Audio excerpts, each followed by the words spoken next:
I will say next 2 months like a time to meditate. Saturn and Rahu both create stress. You don't like China, no problem, but you have to adjust. You don't like US, no problem, you have to adjust. And I've been feeling strangely peaceful and joyful, like, okay, it's not in my hands. I get it. Okay, let it go. Thanks to the Almighty that Mars is not joining this meeting.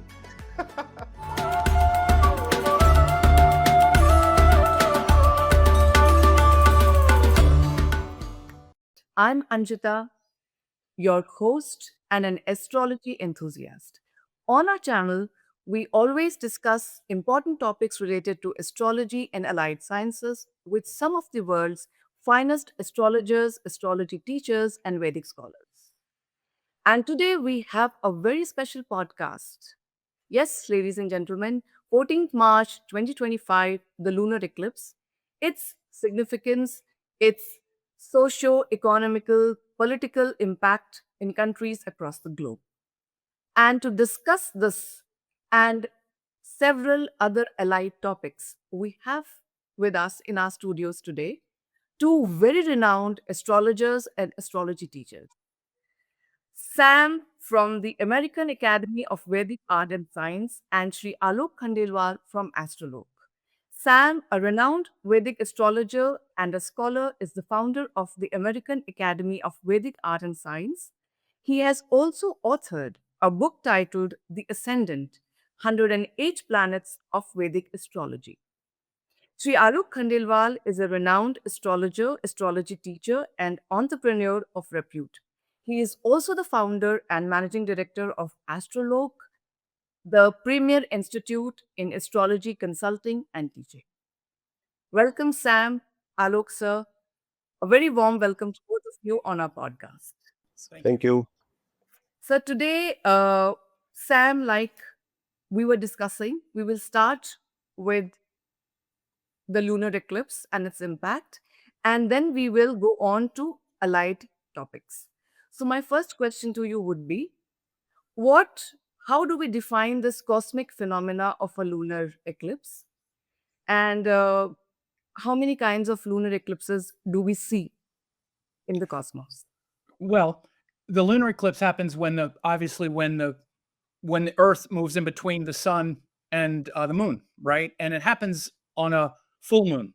So we have full moons every month, but we only have eclipses when the orbits of the sun, moon, and Earth line up with the literal ecliptic. It's called the ecliptic and that's astrologically what are called Rahu and Ketu, the lunar nodes, which are the convergence points of the orbits of the sun, moon, and Earth. So we have a full moon every month, but we only have lunar eclipses twice a year when the orbits of the sun, moon, and Earth line up on these lunations. So then 2 weeks after this lunar eclipse, we have a solar eclipse when the sun, moon, and Earth line up, and then the moon moves in between the sun and the Earth. So the astronomical phenomena of the lunar eclipse is just a full moon, but the Earth is blocking out the sun. And by the way, if the Earth was flat, it wouldn't work. So this is the easiest way to debunk flat Earth. We would see a pancake slide across the moon or something, right? So so this one it was actually at the very last degrees of Leo if you use the Lahiri Ayanamsha. It was in Uttara Falguni Nakshatra. Even though Ketu was in Virgo, the moon was actually eclipsed at the very last degrees and a few seconds of Leo, and the sun was also, of course, at the last degrees of Pisces. They were about to shift. So we can see that kind of unstable, uncertain type of energy really happening with so many things in flux. Of course, the other thing to realize is that all lunar eclipses are actually originated from the solar end of the eclipse, because the eclipses happen when the sun hits the node. So the real focal point of this eclipse is actually Pisces. And, because the sun joining Rahu is what's making the eclipse. And then 6 months from now, when the sun joins Ketu, which will be in Libra, that'll be the month that we have the solar and lunar eclipses. So the first thing to understand is that the lunar eclipse is actually like a halfway point, and it's sort of trying to harmonize the energy of where the sun is and then where the moon is. And of course, they're much more we can often feel them more personally because it's the moon that's eclipsed, and the moon is the mind and consciousness. Um, and so we're quite emotional around those times. Whereas the solar eclipse is actually more of, I would say, like we would actually be reading more kind of world events more from the solar eclipse because it's the sun. Again, the sun joining Rahu is what's making the eclipse in this case. So this is really more like a Pisces time. Even though the lunar eclipse was in Virgo, that's where we're trying to kind of emotionally grapple with it. Um, and so this is why it created this kind of stress and fear and worry a little bit as the lunar eclipse happened at the end of Leo and Virgo. So that's what I would say. Okay. Alok sir, why is a lunar eclipse considered such an important cosmic event? What's its spiritual significance? Obviously, as Sam said, both the eclipse are very important. Maybe it is sun or the moon. Whereas moon is more important for me. Moon is more important for the general people like us. As sun is more important for the political event or maybe event related with the countries. Why moon is so important? Because moon is manakaraka, right? It is the significator of mind. Now everything happens in our mind, right? So that's why it is so important that whenever there is a eclipse, uh, some events, either good or bad, happens. Mostly the events, since the energy is kind of negative energy, so for the materialistic aspect the events are not great, but for the spiritual aspect all the eclipses are very good, be it solar eclipse or be it lunar eclipse, because moon, when it is basically eclipsed with Rahu Ketu, or maybe sun when it is eclipsed with Rahu Ketu, one is the soul significator, one is the mind significator, and this is the time when we can basically go inside us and then do some recitation, do some chantings, do some meditation, which gives energy to the entire year. For example, the moon, the lunar eclipse comes 2 times in a year. So basically, this is a time for a sadhak to recharge for the 6 months, basically, right? So, so for a spiritual person, yes, all the eclipses are told by our ancestor that they are very good for spiritual practices. And if you remember in India specifically, Sam, during these eclipses, we will close our temples. We will not eat anything. We will be fasting, and then we will be reciting mantras or maybe singing bhajans. So this is the time for more spiritual awakening rather than seeking materialistic pleasure. Yeah, inner reflection. Yeah, and I'm a devotee of the hugging Saint Amma, from Kerala, Ammachi, and they're very traditional. Even though Amma is very modern in her ways, she's very traditional when it comes to these things, and really instructs that we shouldn't look at the lunar eclipse. Although it's very hard, it's very hard to not want to look at it. It's so beautiful. It's very compelling, and that we should try to fast. And of course, they're meant to be times of introspection, like you say, because you can see how in ancient times when people didn't really understand so much what was going on, why they were so fearsome and fearful of them, because you see all of a sudden this shadow move across the moon and it's like, it's quite emotional, right? Or if you're in a place where there's a solar eclipse, um, again, it's the middle of the day and then all of a sudden it's pitch black and it's looks like the end of feels like the end of the world, right? So, but what it's doing is it's, as you say, it's basically negating the external world, and we live so attached to the external world, we've forgotten the Atman, we've forgotten the self. So anything that really disrupts the, sort of, habit of just looking externally can definitely lead to a lot of spiritual insight and perception. Okay. Sam, now talking about the eclipse which just happened on 14th March 2025, could you tell us briefly which parts of the world will this eclipse have a maximum impact on? Also, if you could tell us a bit about the socio-cultural, economic impact that it will have on countries, very broadly. Yeah. So in your first question, I kind of answered a little bit that you're again, not to be correcting or anything, but you're focusing on the lunar eclipse and its effect on things in the world. Even like Alok just said, the effects on the world are more read from the sign of Pisces because this is where the sun is. So, and even like, local impact, I personally don't, I used to do more research into countries that are affected or different areas like that. I actually just kind of stopped doing a lot of that kind of work. I focus more on again the sort of collective social unfolding. And so, like I said before, the lunar eclipse that just happened at the end of Leo and in Virgo, honestly, I can't tell you what countries it must have affected more or what have you, because that would be quite a course of study looking at countries' charts and whatnot. But what we can know is that, as I say, it's where we're looking at trying to sort of hold on to a certain amount of power and certainty, which is Leo, and we feel it kind of slipping away and trying to manage and organize it, which is Virgo. And it's all a kind of emotional, psychological thing that we're kind of feeling. And we're in that cycle right now because as Alok knows as well, we're always operating within Shukla or Krishna Paksha, right? So we're now in the Krishna Paksha after the lunar eclipse. So we're feeling the effects of the things I'm saying right now. We're all emotionally and sort of collectively in this way. Doesn't matter what country you're in. We're feeling this sort of collective feeling that I just mentioned, where's the power? How do I organize the power that I have left? What's coming next? Because everything seems to be kind of sliding in all directions with all these Pisces energy.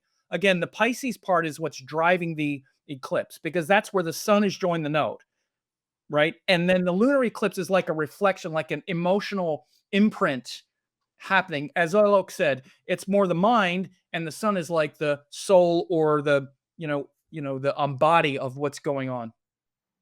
And I have Anjita one point to add Yeah, here. please. Yeah, add something. I Yeah. have one point to add here. So it is basically the intersection point of Leo and transferring to the Virgo. So what's happening in the world, you can relate with this eclipse, that the power from the politician is moving towards the power from the businessman. So it is basically a transition of power from Leo to Virgo. Virgo is a Rashi for Mercury, which is a planet represent businesses, right? So basically, if you see a small transition, because as Sam has said, that the major impact will be coming after the solar eclipse, which is going to happen in Pisces, but you can feel a transition happening in the entire world scenario where the power or the mind is slipping from Leo and entering into Virgo, basically. And what you're saying is the mind. It's the same thing I was saying as well, because the mind is trying to hold on, like, this is where I get power. And it's like, oh, but it's slipping. It's like the very end. Yes, And so we try to organize it in Virgo. The way I correct. describe the transition between Leo and Virgo, and it's actually shown by Uttara Falguni Nakshatra. That's why the nakshatras are so important, is Uttara Falguni is where we make good agreements, where we take the joy and power from Purva Falguni, that part of Leo, which really delights in being the king and having power. But now, in order to have a powerful kingdom, we need to have a powerful bureaucracy. We need to have all of these systems working. It's not just a kingdom, but even in our life, we can make all this money in Leo and be a king. But then, if we don't have a structure to capture it, even like a business, if we don't have a good admin or we don't have a good system, then we're going to waste all the power. So, this transition from Leo to Virgo is taking the power we have, which is Leo, and then organizing it properly. And so this again, and it's a lunar eclipse, which is the mind. So our mind is trying to grapple with this, even though the sun is up there in Pisces and we feel like everything is kind of dissolving and we're kind of emotionally hanging on to something, if that makes sense. Yeah, Yes, definitely. yes, yes, it does. It does. Okay. Alok, sir, just briefly, as we know that this eclipse happened for us Indians on the festival of Holi. So, does that have a special significance for us Indians? Because yeah, this eclipse is very important for Indians because we celebrate the festival of joy on this eclipse, basically. So so now we Indians, I mean, our ancestors are basically they were very intelligent. You see how Indian tradition works. So we have the biggest festival on Amavasya, Diwali, which is the darkest Amavasya because sun is also debilitated and there is a Amavasya also. So what our ancestor told us, to lighten the firecrackers, right? Just to elevate our souls, just to elevate our energy. Same, you see, Holi is celebrated on a on an eclipse. This time it is an eclipse. So basically, what we are trying to do is, when the energy is dark, when the energy is dense, you should make an effort and rejoice, so that you are not basically sulking into that negative energy. And that's how all the, I mean, I'm not talking about only Indian ancestors, I'm talking about all the all world ancestors. They were more intelligent than us, because they were knowing that how the mind operates basically. So most of the big festivals are celebrated in India on a darkest energy day. It's peculiar, but it is like this. Yeah, the new moons. Yeah, all of the Navratri and of course we had Mahashivaratri. Before on Chaturdashi, that sort of darkest night. That's when we celebrate Shiva. But yeah, Okay, Sam, now moving forward, um, we know now Saturn is going to transit into Pisces for the next 2.5 years. So, what effects do you see when Saturn is actually conjunct with Rahu for 1.5 to 2 months? yeah. So again, it's another one of these principles that we just talked about. The principle of Sandhi, where planets are changing signs, like we just talked about with the moon in between Leo and Virgo. When things are in transition and they're moving, like for example, even when planets get less than 1 degree, and like from literally from like 29 degrees to like 1 degree, which is actually 2 degrees, 29 to 30, 30 to 1 is a very sensitive point, because things are in between, sort of in between realities. Saturn has been in Aquarius for roughly 2.5 years, and then it's right at the very end, and then it starts Pisces, and it hasn't yet kind of set up energy there yet. So for that 2 months or so, it's about 2 months. I think it's from the end of March and then the Humans. end of May is when Rahu, eventually moves into Aquarius and Ketu into Leo. So it's about 2 months, I believe. And those 2 months, they're both going to be very early degrees. There's a lot of transition happening here. And, you know, essentially it's this sort of classic thing where Rahu is trying to um, sort of obsess and make something bigger, and Saturn is trying to make something smaller, trying to concentrate and focus. And Saturn is also again moving into Pisces, which is this kind of mutable watery area. And Pisces is wants, I'm sorry, Saturn wants things to be stable, solid. I just made a YouTube video today where I was talking about the analogy of like skipping stones across the ocean, like putting stones across the ocean. Saturn, like, having to sort of walk across the ocean on these rocks is kind of what it's like with Saturn moving into Pisces. So that transition, those couple months with Saturn and Rahu both joined there at this very sensitive point, is going to be showing this transition between Aquarius and Pisces energy, which and the stress where Rahu is trying to create a new paradigm with it, and Saturn is trying to establish some certainty. So the Aquarius Pisces axis is where the Aquarius is our social contract with each other, like how I'm related to you and we're all related to each other. In fact, Saturn going through Aquarius has really shown us how we're all one global community. And that's what Aquarius is, how we're all really in it together. But Pisces is where even that dissolves, because even though we're all in it together here on Earth, ultimately we're not of the Earth. We're the Atman. And Pisces is where even our collective identity dissolves. Now, this is very hard for people whose whole life purpose is to try to, quote, save the world. It's a noble cause, but good luck, because you're still not really of the world, right? You're in the world, but not of the world. So Aquarius dissolving into Pisces is where we're all really having to let go of a world that's not coming back. This is really what's happening now. All these transits through Pisces has dissolved the old paradigm. What comes next, we don't know. That's what Saturn's going to try to establish. But it's very disorienting right now. And as Saturn has gone through Aquarius, we were thinking, okay, we're going to build this new world together. Now it's like, well, now what happened? Now what's going on? And so it's kind of in flux. So we're having to rely even more on our spiritual truth and spiritual connection and being willing to surrender and let go of those things that we never had. So it's a pretty deep thing. Okay. Alok sir, would you like to add anything I hope he to does. this? I want to hear what he Yes. has to say. So Pisces, I mean, Sam has already covered most of the part. So Pisces is a Rashi for borders, right? It is the border of the Bha Chakra, also the entire cosmos. So it is a Rashi for borders, and when Rahu, which is a planet for borders, is in Pisces, joining Saturn. So as Sam has mentioned, the job of Shani is to basically shrink everything. The job of Rahu is to expand. Now, what is happening is every country is focusing on the borders now, Ah, right? good one. So the local issues are irrelevant. The international issues has become very prominent for all the countries, which we are now observing. Somebody is shrinking the border, somebody is expanding the border, and it is happening in water signs. So sea borders are going to be very important. This is number one. And the entire order changes because Saturn completes one circle when he completes the Pisces, right? So after 30 years, when the Saturn will complete, we will see an entire different world. This is my analogy, that we will see an entire different world when this transition of Shani will be over.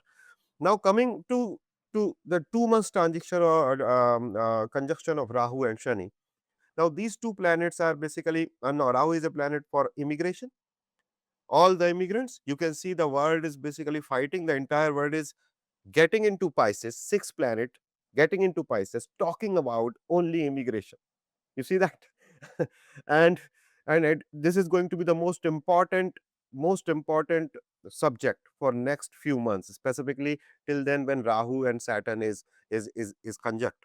All these people who are like Moon, Sun, um, Mercury is also there for some time, Venus is also there for some time.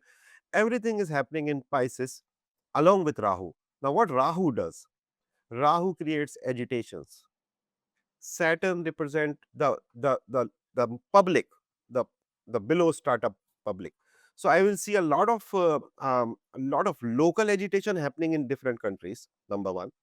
Number two, uh, a new world order is going to form where all these people are sitting in Pisces discussing about how we can basically make our borders secure. So a wave of nationalism is is happening already, but when Saturn and Rahu joins into Pisces and Saturn continue there, I think it is going to be a very important 2.5 years for all of us.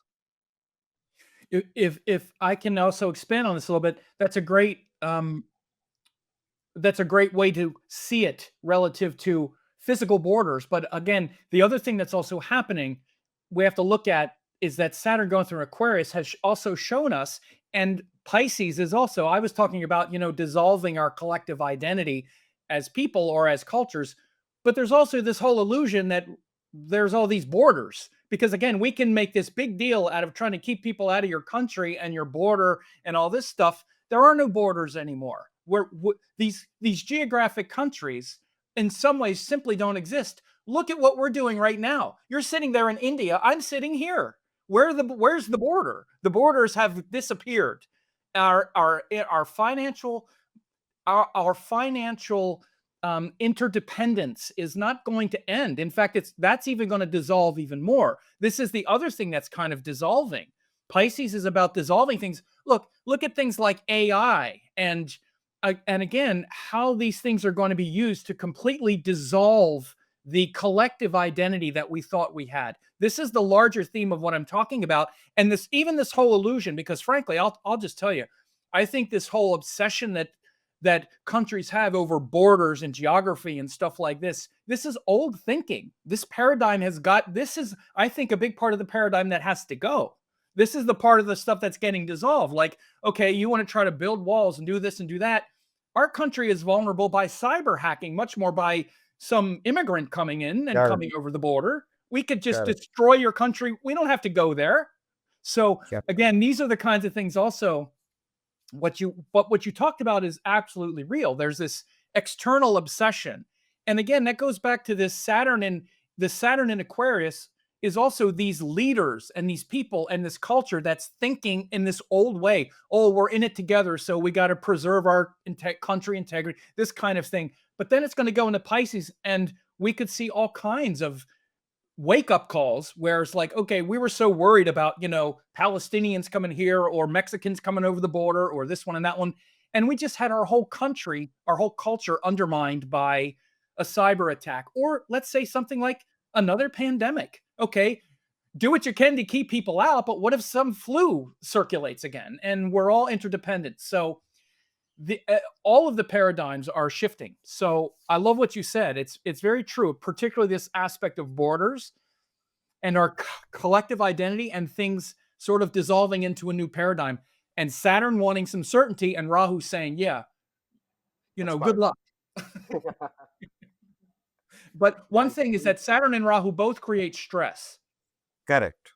It's a That's stress. why it's said that Saturn it's falsely stated that Saturn is like Rahu. It's not like Rahu. Saturn feels like Rahu. I'm sorry, Rahu feels like Saturn. Feels wrong. Excuse me. Rahu feels like Saturn because both of them create stress and worry. And Yes. Saturn worries about all the material problems, the things that we know, and Rahu worries about all the imagined things. Oh my God, what is it? Rahu is more of an ungrounded worry, and Saturn is more of a tangible worry.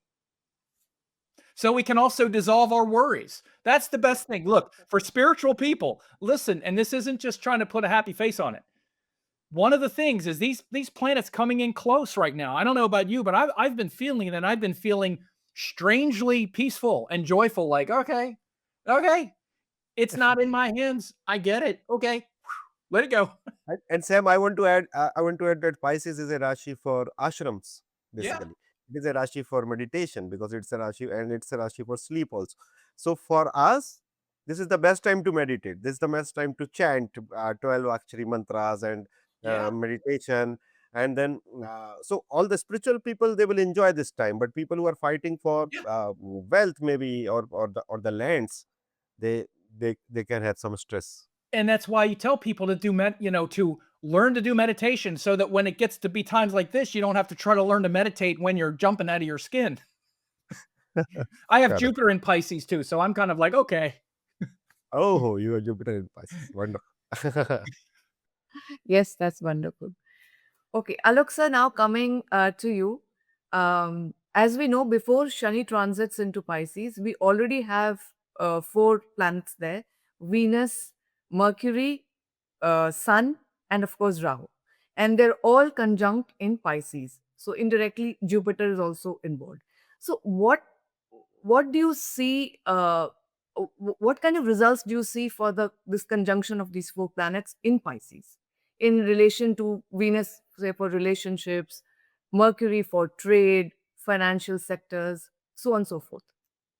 See, whenever all these planets comes into one single Rashi, there is most of the time it is a negative time. Most of the time, because you can understand it by common sense also. If 6 people sitting in one seat, what will happen to what is happening to that seat? Basically, everybody is fighting to have that single seat. The Rashi is only 30-degree, right? And 6 big planets are actually trying to get maximum of because Rashi is Kshetra, it is the ground. So everybody wants to get that ground. So when so many planets comes into one Rashi, there is a kind of confusion happening in any Rashi. And if you see on the common sense basis also, out of 12, 6 is sitting in one. So the entire chart is basically diverting toward that particular house. Now, what I see here is an exchange between Jupiter and Venus. So so basically, what is happening? Jupiter, which is a planet of value system, trying to become Venus. Venus, which is a planet of joy or maybe expenditures or luxuries, try to become Jupiter. This is how exchange works. So what is happening is, and these one of them is sitting into this meeting with all the other planets. So what is happening? What I see is the intellect of the people, the wisdom of the people can go for a toss, because because Jupiter itself is exchanging with Venus. So the value system of Jupiter can be, Venus is also very auspicious planet. I am talking more about on the spiritual aspect of this conjunction. So this is something which is important. Second is obviously yes, um, Rahu with Mercury, Rahu with Chandra, Rahu with Surya, all these good planets are mostly eclipsed by Rahu. So I will say next 2 months are like a time to meditate. Take a break, meditate more, don't work too hard. I'm sorry to be when I'm saying this, but the chances of, if you are doing a lot of risk taking during this period, the chances of the result are more negative rather than because it's a unpredictable time, very unpredictable time. So for us, the best time when planet sits in Pisces, it is like all the planets have moved to ashram.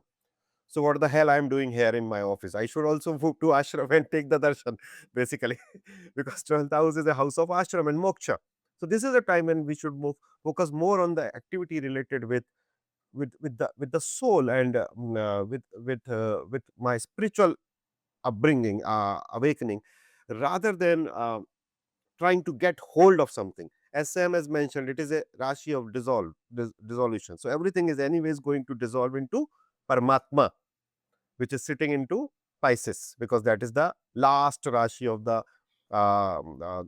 Bhachakra. That's why it is said to be a Moksha Rashi. So more time towards Moksha rather than on the materialistic aspect.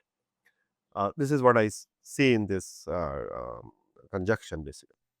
Okay. Sam, would you like to add something to this?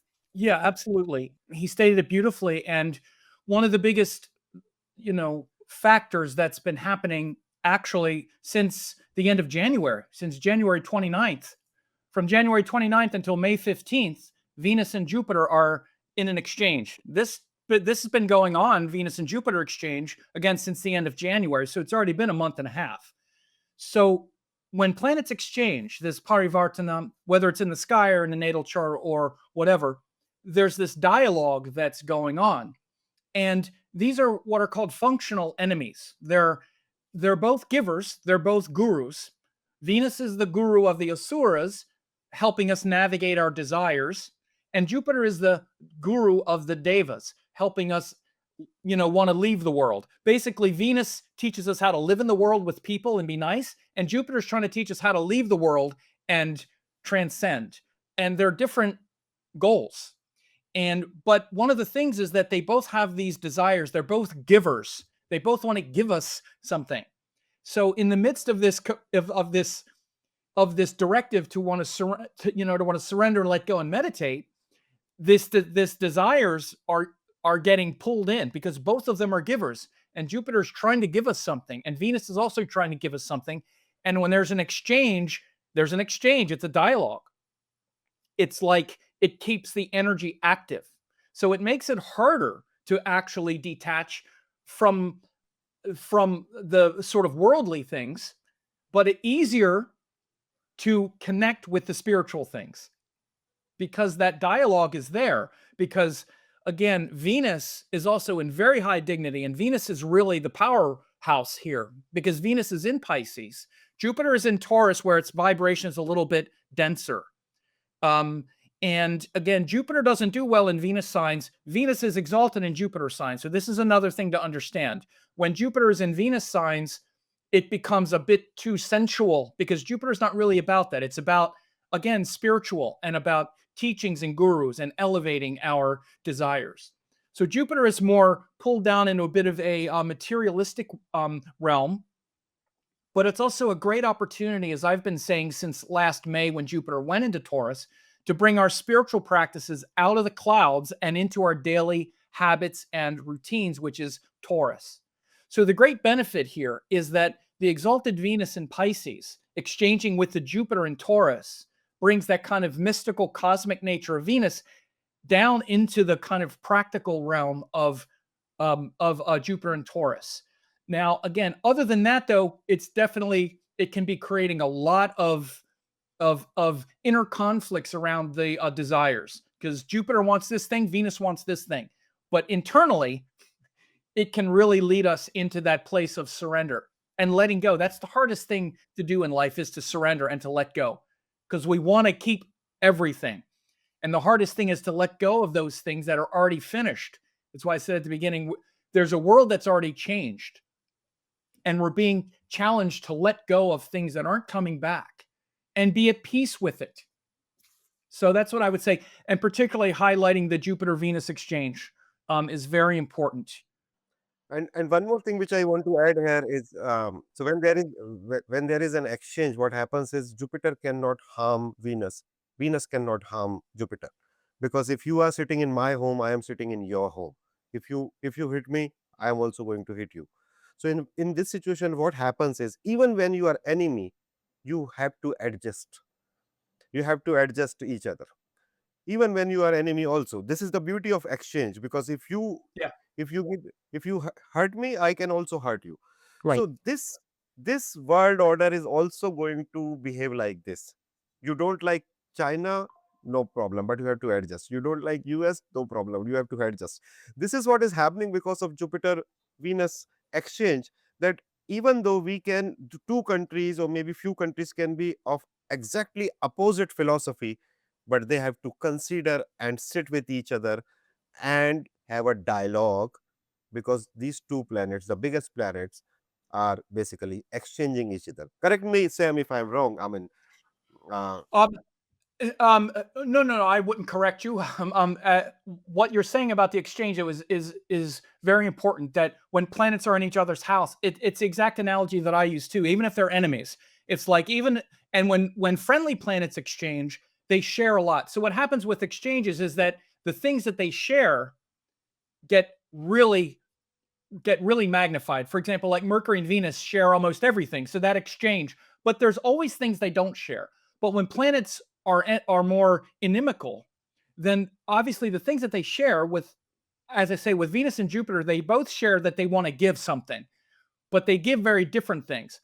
And then the things that they don't share will become sort of disagreeable, but they stay in dialogue. It's kind of the thing I said before, because again, they don't leave each other, because you're living in my house, I'm living in yours. And even if there's antagonism, we have to work it out.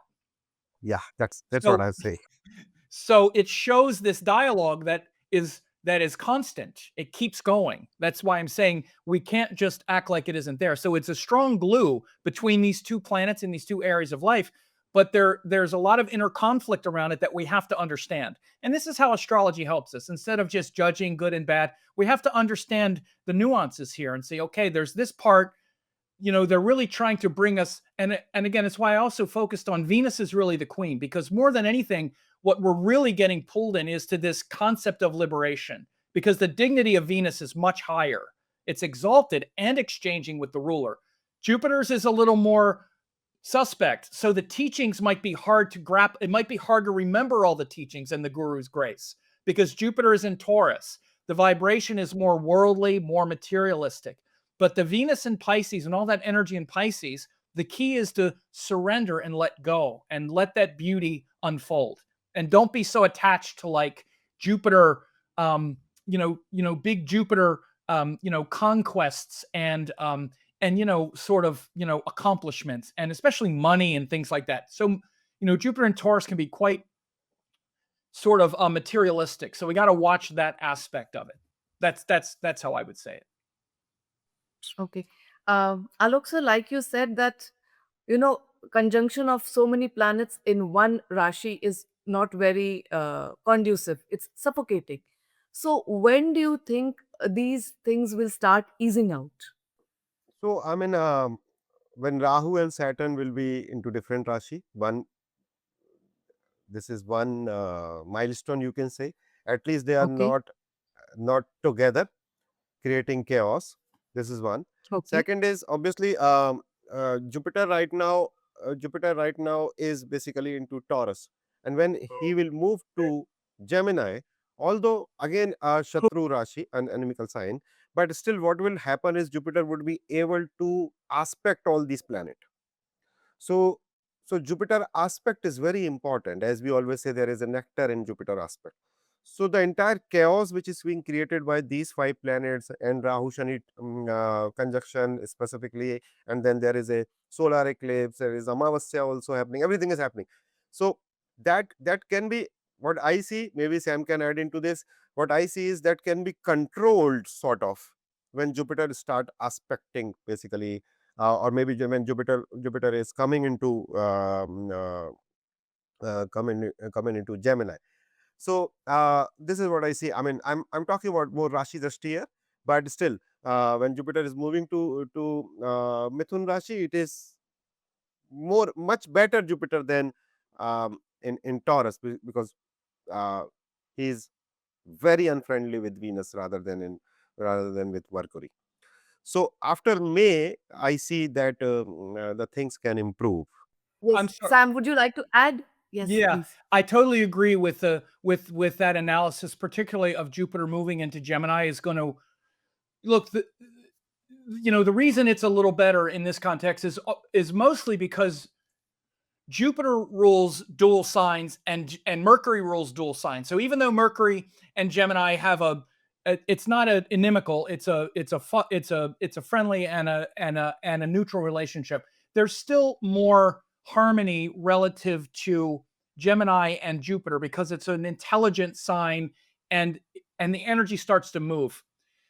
The other thing we haven't talked about, though, that's also very prominent right now, and it has been since the summer, is the transit of Mars. And when Mars leaves Gemini, because Mars has been back and forth between Cancer and Gemini since last August, and Mars has been in Gemini, and it's going to leave Gemini in um, April 1st. So when Mars also leaves Gemini, some of the contentiousness and is going to also wane a little bit because there's a lot of Mars and Gemini is a transit for like arguing. I mean, it's like draw it up because Mars is about right and wrong, good and bad. It's about opinions, and in Gemini, it's about talking. So Mars is better when he's doing something, not talking about it, and particularly Gemini. So there's a lot of contentiousness around ideas right now. Rhetoric is really fiery and combative. So Mars going into Cancer is also going to calm some things down for sure. Now, again, you say it's debilitated and whatnot, but it's also subdued. It subdues that subdues that aggression. Um, and so that's the other thing I just wanted to highlight. But yeah, I definitely think that Jupiter moving into Gemini will also take it out of that kind of stuck energy. Because again, the thing about Taurus is that it's the most stuck sign. All of the fixed signs they have a quality to be stubborn, but Taurus especially, it's fixed earth. And Jupiter is a dynamic energy. It's about inspiration, purpose, meaning, change. It's a dynamic energy. It wants to be changing and developing. And in Taurus, it's like it's like stuck there. So it can feel kind of stuck in that energy. Yeah, and it is a sign of wealth also. So that's why everybody is focusing on wealth. Yeah, that's what I was saying earlier. If we can get out of the materialistic quality, because Jupiter in Taurus is much more materialistic. In Gemini, it's about ideas. Now, again, it's not Sagittarius or Pisces, but at least it's about ideas. It's about movement, and the movement of Gemini will be a good change in that context instead of having it be so fixed.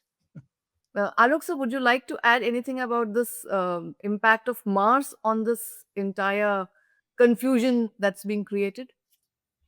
I mean, thanks to the Almighty that Mars is not joining this meeting, because if Mars must have joined this meeting, you can see that the war is inevitable. So Mars is basically outside the meeting room, and he is like more focusing on arguments, as Sam has said, because it is into Gemini. So that is the biggest blessing, I will say, that Mars is not a part of all this. And Jupiter is kind of through actions is also out. So basically, what is happening is I see a lot of argument, as Sam has said, but still the war is not a possibility because Mangal is now getting debilitated also. So everybody will come to know this realization that okay, they can be boosting about their military capacities, but inside they don't have that capacity to go for a war. When the moment Mars will come into Cancer, this feeling will come into all these presidents and prime minister, that there is no point in getting into a war, because Mangal is debilitated. Although Mars debilitated is not great for the world always, but still I'm very thankful. And when I see the chart and like what's happening in Gochara, I always nowadays I always say it's great that Mars has not joined this party. What would Sam, would you like to add on this? Yeah, I would just say it's hard to know because again, especially what's going to happen is Mars is going to go through Cancer from April 1st to June 6th, and then it goes into Leo, and then Mars is going to be like shot out of a cannon because it will be about a year that Mars was either in Taurus, Gemini, or Cancer, three signs where Mars is not very strong. So every year when Mars goes into Leo, it's always a big shot of energy because Mars has gone through three signs where he's pretty subdued: Taurus, Gemini, and Cancer. And then he goes into Leo and he's ready to, come out fighting. This time, he's been in Taurus, Gemini, or Cancer for more than a year. So when Mars goes into Leo, June 6th, watch out. Because, and again, I don't know if I talk about war specifically. I don't always talk specifically about the mundane because it's quite hard to tell. There's so much war anyway. There's constant military activity that full-blown war isn't necessarily what happens. Like, for example, the US government just made a major military incursion into Yemen yesterday or today. So again, there's so much militarism in the world now anyway that it's kind of hard to tell when there's a full-blown war. Of course, we have things like, in Ukraine and whatnot. So I get what you're talking about. And I would generally concur that Mars going into Cancer could definitely spell a time when whatever peace gets negotiated for a while, things could definitely settle down and get more peaceful. So that would be April 1st. So maybe we could even make a sort of prediction that around April 1st or after April 1st, we might see some kind of like ceasefire in Ukraine and Russia, however controversial it might be. Again, because Mars is going to want to, because Mars going into Cancer again, right now it's in Gemini. So there's all this, sort of vying for, position, but that would not be an unrealistic thing to say. Okay, before I wind up, I would like to ask both of you. We have a very, very confused situation at the moment with four planets conjunct in one house and lunar eclipse happening, followed by a solar eclipse. So the kind of energy is very confused and suffocating. So, as astrologers and Vedic scholars, what would you like to tell the people? How to look after their affairs, their finances, their emotional health? What should they watch out for? Sam. Go to my website and get a reading. No, I'm kidding. I'm kidding. No, I mean, I think we've been saying it that really the thing is these are moments when karma is this active, then your whole astral body and your whole consciousness and awareness is lit up because you're seeing a level of reality that you don't always see. You're seeing that you're not in control. You have this illusion that you're in control and that, oh yeah, this is life and this is me and this is the world. And then it gets thrown up in the air and it creates a space. And many times we don't have the space. We're too busy trying to get our desires met.